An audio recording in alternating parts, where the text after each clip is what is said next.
People often ask me how I work here. They usually say that it's a morgue after all and there's a really heavy energy here. And I always tell them that over 20 years, I've gotten used to everything. For me, it's just regular work that includes reports, protocols, cold steel, and the smell of antiseptics.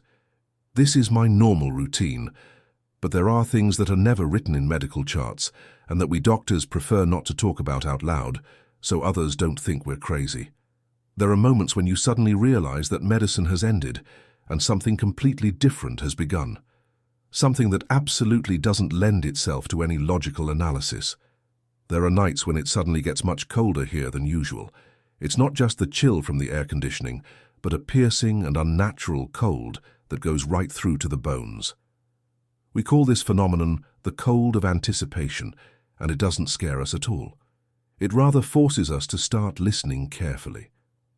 At the end of the video, I'll tell you exactly what this cold is and why I believe it's the key to understanding what happens to us afterward. For now, let's describe everything step by step. The first such case happened about 5 years ago. It was my usual night shift at the facility. They brought us a woman then, who had been fading due to a serious illness for almost 2 years. I'd seen her medical chart before, and it was long months of pain, exhaustion, and struggle that finally took all her strength. When I first saw her on the medical cart, her face seemed terribly heavy to me. In medicine we call that state the mask of suffering. Every wrinkle and every tensed muscle showed the incredible resistance she put up against death until her last minute of life.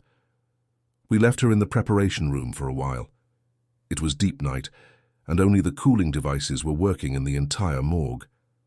I stepped out for a moment to fill out the documents, and when I came back after an hour, I just stopped suddenly in the doorway. I called my colleague, an old orderly, who had seen thousands of bodies throughout his life. We stood next to each other and were silent for a long moment. That woman no longer had that mask of suffering. In that 1 hour, while she was alone in that cold room, her face changed completely. The facial muscles relaxed, and the corners of her mouth lifted slightly upward. It wasn't a post-mortem muscle spasm, like the ones we often see in our work.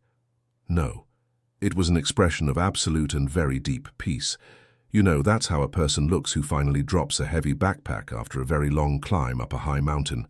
She looked as if someone had just told her some wonderful news, or as if she had seen someone she'd been waiting for a very long time. It was right in that minute that I felt that same cold of anticipation for the first time.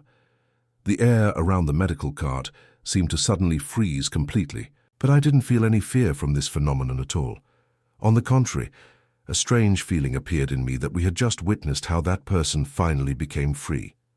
That's when I understood that what we see as the end is for them the moment of greatest relief.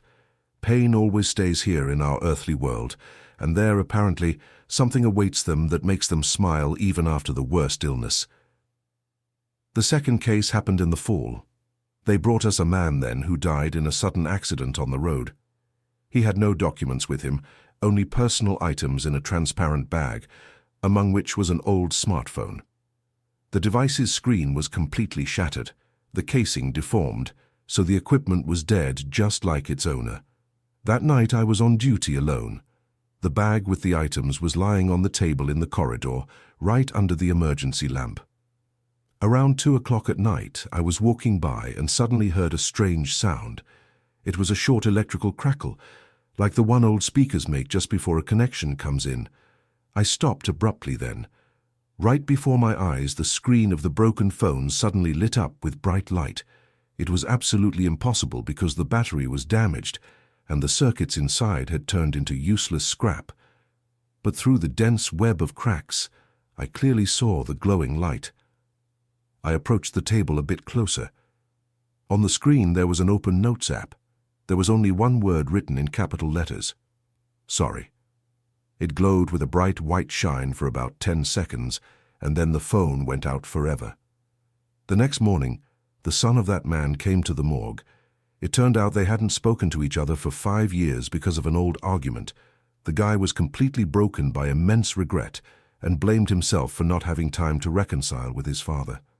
When I told him about the phone incident, he wasn't surprised at all. He said that exactly at that time, around 2 at night, He suddenly woke up with a strange premonition.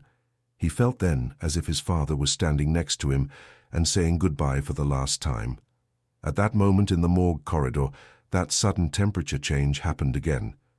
We felt the exact same cold of anticipation.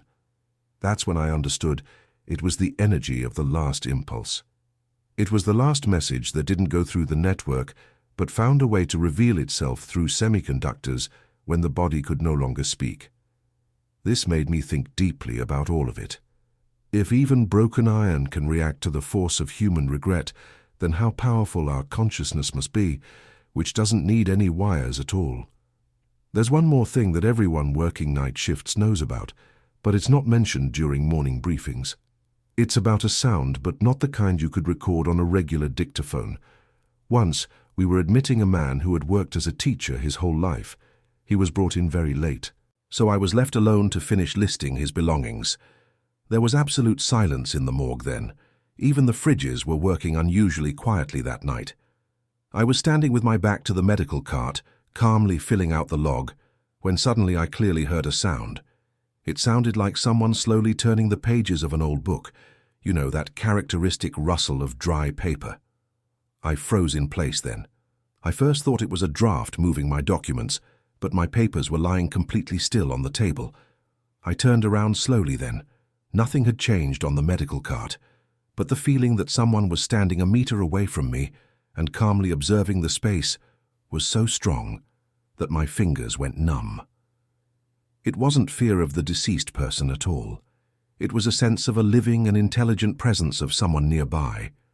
I decided to test my theory and said out loud, "Everything is fine here. Don't worry." In that same second, the rustle of paper suddenly stopped, but instead I heard a short, barely audible sound, as if someone sighed with great relief. Although no one in the room had working lungs that could do that, except me.